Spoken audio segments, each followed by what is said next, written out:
The amount of carbon dioxide in Earth's atmosphere rose at a record pace in 2016 to the highest level in at least 3 million years, says the World Meteorological Organization WMO. Last year's increase was 50% higher than the average over the past decade. The growth could ultimately lead to a 20 meters rise in sea levels and an increase of 3 degrees in temperature, the organization said in its annual greenhouse gas bulletin. Atmospheric concentrations of carbon dioxide (CO2) have now reached 403.3 parts per million ppm, up from 400.0 ppm in 2015. The two other main greenhouse gases, methane and nitrous oxide, also hit record concentrations last year.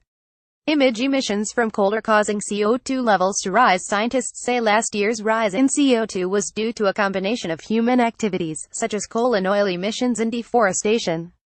The El Niño weather pattern also increased levels last year. Concentrations are 45% above pre-industrial levels since 1750, said the WMO. They are also considerably outside the range of 180,280 ppm seen during cycles of ice ages and warmer periods. Today's CO2 concentration of 400 ppm exceeds the natural variability seen over hundreds of thousands of years, said the WMO. Image a massive rift in the Antarctic Peninsula's Larsen Sea ice shelf developed in 2016. The last time carbon dioxide levels reached comparable levels was 3 to 5 million years ago, in the mid-Pliocene era. During that period, global mean surface temperatures were 23°C warmer than today, said the WMO. Ice sheets in Greenland and West Antarctica melted and even parts of East Antarctica's ice retreated, causing the sea level to rise 1,020 meters higher than that today. Scientists can discover prehistoric carbon dioxide levels from tiny air bubbles trapped in ancient Antarctic ice cores. Even older data can be derived from fossils and chemicals trapped in sediment.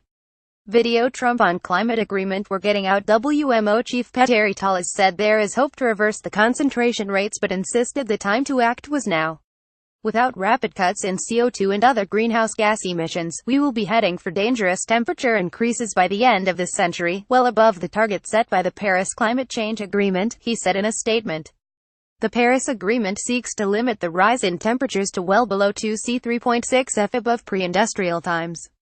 The news will add pressure to a meeting of environment ministers from around the world in Bonn next month to discuss implementing the Paris Agreement. It was dealt a blow last month when the U.S. President Donald Trump said he planned to pull the United States out of the deal.